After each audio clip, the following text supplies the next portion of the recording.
Olá, pessoal. Esse é mais um Fala Carlão na prateleira de cima do agronegócio brasileiro, mas o Fala Carlão está cada noite mais estendido para outros segmentos da sociedade. E hoje a gente vai conversar com um fera aqui que vocês não calculam, gente. E a quantidade de coisa que ele tem para contribuir com o agronegócio é realmente brincadeira, viu? Aqui do meu lado, a convite do Adriano Amuí, tá?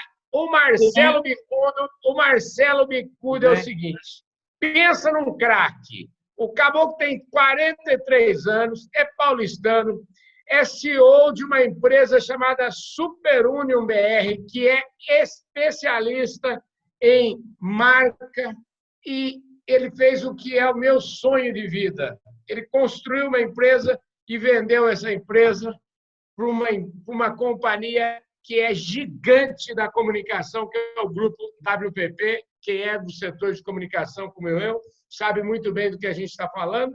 Então, é o seguinte, com essas credenciais todas, e eu nem preciso dizer que foi professor da USP, e que ajudou a criar o curso de design na USP, que tem pós-graduação em um monte de lugar que eu não sei nem falar o nome. Ou seja, o cara é craque total. Marcelo, obrigado pela sua presença e pela oportunidade de dividir conosco aqui 1h30 da sua inteligência. Eu acho que se o Adriano tivesse que pagar e eu tivesse que pagar isso, o Adriano não tem dinheiro para isso não, hein, rapaz? Carlão, não tem. Que privilégio. Imagina, o privilégio é meu. O privilégio é todo meu de estar com vocês. Muito obrigado. Olha, Marcelo, o negócio é o seguinte, começa falando, corrige tudo que eu falei de errado aí e começa falando quem é você, tá bom? Bom, eu sou paulistano, de fato, nasci aqui, morei praticamente minha vida inteira aqui, morei um pouco no Rio de Janeiro também, e me formei em arquitetura. Na época que eu me formei em arquitetura, não existiam bons cursos de design. Os grandes designers do Brasil saíam lá da FAU, da USP, né? Depois, por uma inquietude de saber como se dão os processos criativos e mentais de quem cria design, cria arquitetura, pensa em estratégia, eu fui fazer um mestrado e doutorado em semiótica e comunicação. Depois fiz algumas pós-graduações no exterior, em Kellogg e em Stanford também, mais na área de design digital. E trabalhei a vida inteira entre arquitetura, design. Sou muito ligado em processos de trabalho para produtividade, otimização, né, para conseguir fazer as coisas melhor e mais rápido. E nessas andanças aí acabei vendendo de fato parte da minha empresa para o grupo WPP. Continuo como sócio lá e tem sido um prazer porque a liga mudou, né? Agora não é mais só Brasil, tem que olhar para outras localidades e entender como é que a gente está em termos de qualidade em relação a outros países do mundo. Tem sido um desafio, mas muito bom. Show de bola. Olha, você já começou aqui chutando o barde, como eu diria, né? Você chegou aqui falando o seguinte, a gente está aqui nessa discussão e uma coisa que parecia já ser uma coisa muito solidificada, eu até venho repetindo isso, e hoje mesmo dei uma entrevista mais cedo aqui, falei sobre isso, o Adriano tem falado muito, que a gente vive um novo normal. E você chegou aqui já meio que detonando essa história de novo normal. Então, eu queria que você falasse um pouquinho para o pessoal aí que não perde nenhum Fala Carlão, mas que não pôde estar aqui na sua live. Eu queria que você falasse, explicasse um pouquinho que momento que você está percebendo isso e como é que as marcas se posicionam. Mas vamos deixar as marcas de lado. Eu quero saber primeiro que momento que você está vendo e por que esse novo normal não é tão novo assim. Olha, aí é uma particularidade minha, né? Eu não gosto muito dessas crenças arraigadas e que nos paralisam, né? Então, todo mundo acreditar que tem um novo normal vai fazer com que as pessoas entreguem para o futuro e entreguem para outra pessoa aquilo que elas podem mudar hoje e aquilo que elas podem evoluir, né? Por que eu não acho que é um novo normal? Porque as transformações que a gente está vivendo agora já estavam acontecendo. As pessoas já estavam insatisfeitas com uma série de coisas. né? Vide tudo que aconteceu no Brasil nos últimos anos, né? Em termos do governo, em termos do capitalismo, em termos das empresas, da insatisfação generalizada, né? A transformação digital das empresas já estava acontecendo, o digital já era importante, né? A necessidade de olhar cada vez mais para as pessoas e não só para os trabalhadores e para os consumidores já era uma questão relevante. Só que com essa crise toda, o tempo e o espaço fizeram assim, ó. Então, a transformação que ia acontecer em alguns anos vai acontecer em poucos meses. Então, esse normal já existia, só que ele está chegando mais rápido para a gente, né? Então, por isso que eu não gosto dessa frase novo normal. Pois é, a gente tem um desafio enorme. Agora, já entrando no assunto, hoje, o tema aqui que trouxe o Marcelo até nós aqui, até vocês todos do agronegócio, que não perde nenhum Fala Carlão, sempre gosto de reafirmar essa história, era para falar um pouquinho sobre marcas, né? E ontem mesmo a gente falava aqui no nosso episódio de ontem, a importância das marcas, ou seja, marcas fortes são sempre aquelas, ou pelo menos é uma crença, quem sabe você vai mudar isso agora também. Eu quero saber o seguinte, as marcas, digamos, marcas reconhecidas, são sempre as que demoram mais para ser afetadas por uma grande crise e são sempre as primeiras a sair da crise. A pergunta é o seguinte, isso ainda está valendo? E pergunta número 2, pelo que você pintou aí, pelo que você mostrou das tendências agora das marcas, eu estou meio assustado, assim, dá a impressão até que uma marca para sobreviver, para ser boa e está sempre com um conceito em alta na mente do consumidor, ela se aproxima muito ela é quase um Estado, ela é quase ela é praticamente, assim, o que eu mais consegui comparar seria o Estado. Aquele slide que você coloca a expansão da marca no espaço social, para mim aquilo foi um choque. Primeiro, eu queria que você falasse um pouco sobre isso para colocar na mesma página, senão o pessoal que está assistindo aí vai ficar meio doido aqui agora. É fato que as marcas que são bem-sucedidas, né, ao se comunicar, ao se posicionar, são as que sofrem menos e as que saem primeiro da crise e que entregam mais resultado para os seus acionistas e para a sua comunidade, né? Uhum. É fato que muitas marcas vão acabar derrapando também nesse momento de coronavírus, porque não é fácil se comunicar diante da crise, diante das necessidades das pessoas. É preciso ter muita empatia, vestir o sapato do outro, né? Vestir o sapato do consumidor, que mais ser encarado só como consumidor, tem que ser encarado como uma pessoa. E as marcas, muitas delas, não estão preparadas para se comunicar com pessoas, estão acostumadas a se comunicar com consumidores. Essa é a grande mudança que a gente vê, né? Nesse sentido, se eu me comunico com pessoas, né? E se eu sou um grande empregador, por exemplo, quando a gente fala do WPP, aqui são 120 mil pessoas no mundo. É muita gente, né? Então, portanto, é quase um estado, né? Quase uma cidade, né? É muita gente. Então, as marcas elas passam a ter uma responsabilidade, né, em relação à vida dessas pessoas, de bem-estar, de educação, de emprego, né, de uma série de questões que são muito parecidas com a própria função tradicional do Estado, com uma diferença. A capacidade de reação e a proximidade que essas marcas têm das pessoas é maior até. Uhum. E num mundo globalizado, onde não existem mais fronteiras entre as nações, as marcas assumem um papel ainda mais fundamental na vida dessas pessoas. No mundo de desregulamentação, seja do trabalho, seja de outras formas, a responsabilidade é ainda maior. Eu vejo, às vezes acontece eu chamo de oportunismo. Eu falo isso muitas vezes para meus clientes. Meus clientes acontece um negócio, vamos fazer isso. Eu falei, gente do céu, isso é um oportunismo danado. Vocês vão... É um tiro no pé, na verdade, né?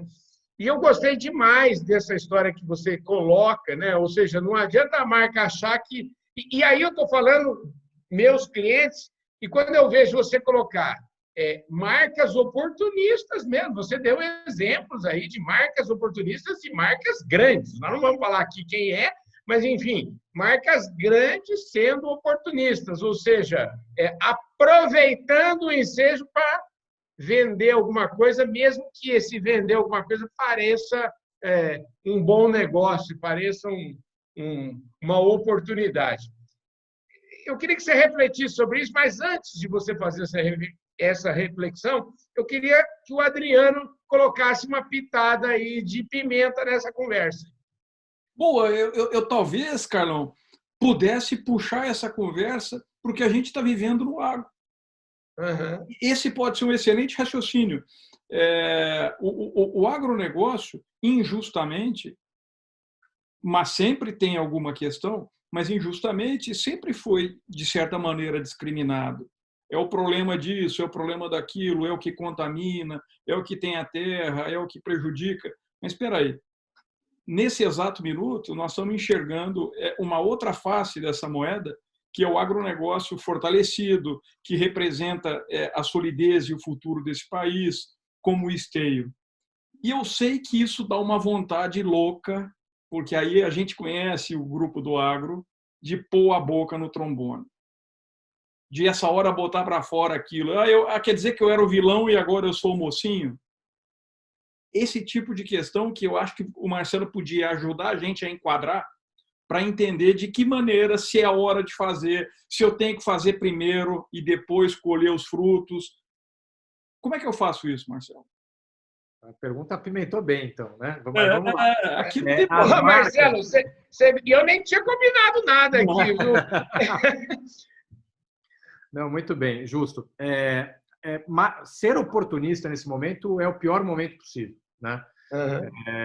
Todas as marcas e hoje tem uma polícia, né, nas redes sociais tremenda. Então, as pessoas falam entre si, as pessoas se comunicam, é muito rápido, você não tem controle sobre tudo, no máximo você come pelas beiradas, você induz, né, o processo, porque não é mais unidirecional, né? Eu não tenho mais o que a gente chama de broadcast, né, uma emissora exclusivamente falando. Existe uma pulverização dos meios de comunicação e é o narrowcast, né? Ou seja, é uma comunicação mais dirigida e mais entre pessoas do que unidirecional. Nesse sentido, se estabelece um diálogo. Então, é importante entender que, mesmo que a gente não saiba, as pessoas estão falando entre si. Nesse sentido, as marcas serem oportunistas vai aparecer, porque as pessoas vão falar, alguém vai meter o pau, e aí rapidamente isso pega fogo, né? E isso se volta contra a marca, obviamente contra a reputação da marca. Porque quando a gente fala em branding, a gente está falando de reputação, né? A gente está falando de construção de uma imagem. E reputação a gente sabe que demora para construir e perde-se muito rapidamente, né? Nesse sentido, né, falando do agronegócio, é fato que o agronegócio sempre foi extremamente relevante para o Brasil, vem se consolidando como mais relevante ainda, né? Dado até o modelo, né, econômico do Brasil, a quantidade de exportação, né? Mas é muito interessante, eu acompanho o agronegócio há algum tempo, até porque já trabalhei no setor, como os códigos vêm mudando, né? Como a forma de se comunicar vem mudando, como a forma de valorizar aquilo que sempre existiu, né, vem mudando. E mesmo aquilo que não existiu e que talvez fosse um ponto de dissonância, um ponto de discordância, vem se trabalhando também, né? Então, Adriano, eu te diria que o trabalho vem primeiro. A comunicação vem depois, porque a comunicação tem que ter verdade. E nesse momento onde está todo mundo fragilizado, a pior coisa é dizer, eu te disse. Exato. Né? É a pior coisa, porque o outro lado vai se sentir inferiorizado e vai contra-atacar.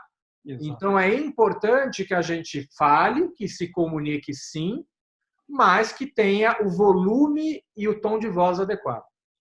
Carlão, deixa eu furar aqui, porque eu adorei isso que você colocou e eu queria ver se seria correto dizer para o pessoal do agro que, sim, nós temos que mostrar esse valor tremendo do agro, mas a reação ela não pode ser epidérmica, ela não pode ser uma reação nervosa, ela não pode ser uma reação... Ela não pode ser fígado, ela não é desabafo. A reação tem que ser estratégica, porque nós estamos posicionando um setor.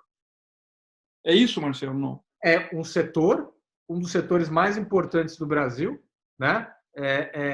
E que precisa trabalhar a imagem e a sua reputação para diferentes stakeholders, né? A gente está falando do público externo, né? Porque a gente exporta, a gente está falando do público interno, estamos falando de governo, estamos falando de imprensa, estamos falando de cidadão comum, estamos falando de um monte de gente.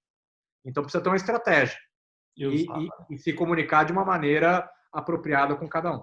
Ô, Carlão, eu estou furando mais uma, mas peraí. E dentro desses stakeholders, eu também tenho os haters. Eu tenho que planejar como eu falo com os haters. Claro. Ou simplesmente reajo. Não, você tem que planejar e você tem que tentar prever a forma com que eles vão reagir e tem maneiras de você conseguir dimensionar isso, né? Por grupos de controle, por grupos de teste, você consegue saber como esses haters vão reagir. Então, você tem que antever esse movimento e nunca esquecê-los, porque uma pessoa que fala mal fala muito mais alto do que uma pessoa que fala bem. Se preocupa em falar mais, inclusive, né? Então, é importante ter uma estratégia para os haters também. Maravilha. Eu tenho um cliente que falava sempre, eu aprendi com ele faz uns 30 anos, mais ou menos, e ele é dono de uma indústria, o pai dele foi fundador de uma indústria que enfim, até hoje nunca fizeram um produto. Sabe aquela história do produto que se confunde, a marca é o produto, enfim, uma dessas aí que também não vou falar. Mas ele me ensinou o seguinte, ele me disse que o quilômetro ele é feito dos milímetros. E você hoje, na sua apresentação, você colocou lá que Deus mora nos detalhes. Sim. E falando dessa história do agronegócio, que o agronegócio tem uma síndrome de que, sabe aquela história, eu sou coitadinho, ninguém gosta de mim, não sei o quê, E essa conversa é uma conversa das piores do mundo, né? Eu sempre falo para as pessoas o seguinte, comunicação, até onde eu aprendi, comunicação é aquilo que o outro vai entender. Se o outro está entendendo uma coisa errada, é porque eu estou falando uma groselha. Ou seja, ou eu estou falando em chinês, eu estou falando em mandarim, com um cara que só entende português. Bom, esse é o meu jeitão de falar. Agora, explica isso para nós aí, dessa maneira tão... É isso mesmo. Uma marca não é o que a gente acha que é o que o outro acha que é. Né? Então, o trabalho que a gente tem que fazer é um trabalho de, primeiro, a gente acreditar naquilo que a gente está fazendo. Tem que ter verdade, né? Ainda que seja a nossa verdade. Segundo, tem que ter uma estratégia de comunicação, porque a visão de mundo das pessoas são diferentes. Então, é um trabalho de conscientização, de ampliação de consciência, para fazer com que as pessoas vejam o mundo com os nossos olhos. Portanto, é um trabalho que você precisa se dedicar. E se Deus mora nos detalhes porque a devoção nesse processo de comunicação é uma das provas que a gente dá. Se a gente acredita naquilo que a gente faz, a gente levanta a cabeça e tem orgulho em se comunicar. E a partir disso, a gente começa a mostrar para as pessoas que, espera lá, né? Existe uma razão de ser. Adriano, eu tenho o maior orgulho de trabalhar no agronegócio. Você sabe que quando eu comecei com essa história, tinha uns 2 anos mais ou menos, a minha empresa foi fundada em 23 de setembro de 1988. E ali no comecinho da década de 90, eu tive em Rondonópolis e pela primeira vez na minha vida eu vi uma plantação de soja. E eu olhava aquilo, rapaz, e eu falava assim, barbaridade. Por que é que esse negócio tão pujante não está, e eu falava naquela época, não está no Jornal Nacional, por que aquilo não está na mídia, enfim. Bom, eu não preciso dizer que isso já está hoje, ou seja, a nossa reputação melhorou imensamente, né? Então, eu acho que a gente está no lugar certo e na hora certa. Então, eu queria aproveitar aqui, Marcelo, para você fechar e dizer para nós o que o agronegócio precisa fazer nesse momento, o que as marcas do agronegócio precisam construir, como é que a gente outra coisa que eu tenho dito também, a gente está falando muito nesse momento, e as pessoas falam de várias coisas que são importantes, tipo assim, eu já não aguento mais ouvir falar que tem que preservar o caixa, que tem que não sei o quê, que tem que... Você tem um monte de coisa que tinha que fazer há 30 anos atrás, quando eu comecei, que tinha que fazer há 10 anos, tinha que fazer... Ou seja, aquilo que você falou, que já vinha sendo feito.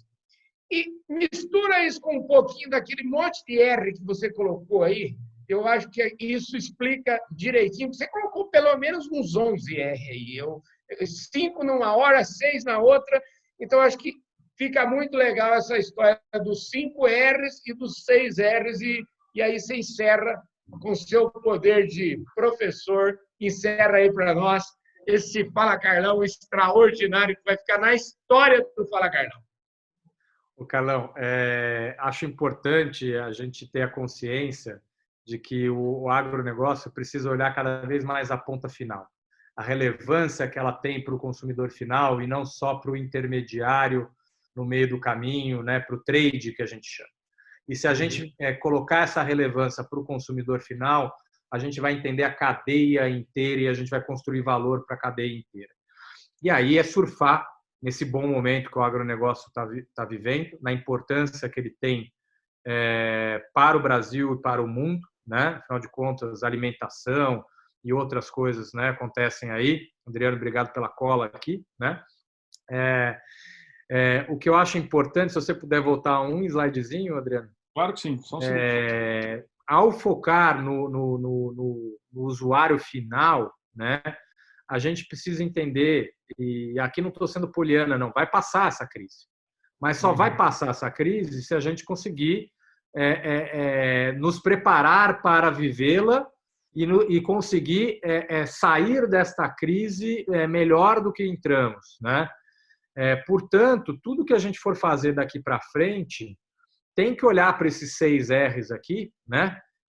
Que é cada vez mais nos tornarmos relevantes junto aos nossos públicos, cada vez mais sermos reconhecidos e reconhecermos as pessoas que são importantes para a nossa marca e para o nosso setor, né?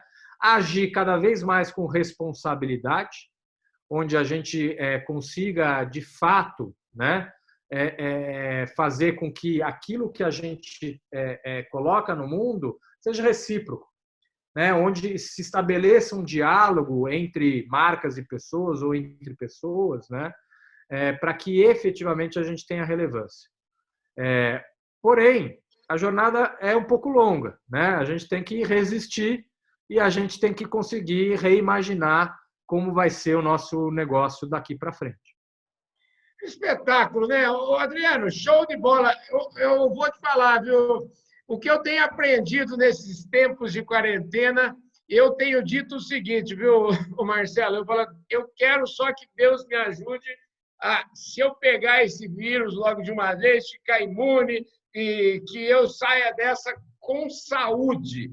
Sairemos. Porque com certeza, melhor do que eu entrei, não tenho a menor dúvida que eu estou saindo, viu? Só essa série de webinários aqui que o Adriano organizou para nós é um show de bola. Se tivesse só tido essa aula de hoje, já estava bom demais, viu, Adriano? Espetáculo. Parabéns, viu? Marcelo, show de bola, viu? Muito obrigado, Carlão. Muito obrigado pelo espaço. Adriano, também muito obrigado. Eu que te agradeço, Marcelo. Eu que te agradeço também, Carlão. Muito obrigado. É isso aí, gente. Esse é o Fala Carlão especialíssimo e eu quero dizer para vocês o seguinte, se você estiver vendo a gente no Facebook, você não esquece, compartilha, você curte lá, comenta, e se você estiver lá no YouTube, você, por favor, já sabe, se inscreve no nosso canal, aperta o sininho para receber todas as nossas notificações. Fala aí se você gostou, se você não gostou, também fala, compartilhe com seus amigos e este Fala Carlão na prateleira de cima dos homens que pensa marca e pensa marca. Isso é muito bom para o nosso agronegócio. A gente vai ficando por aqui. Um forte abraço a todos vocês.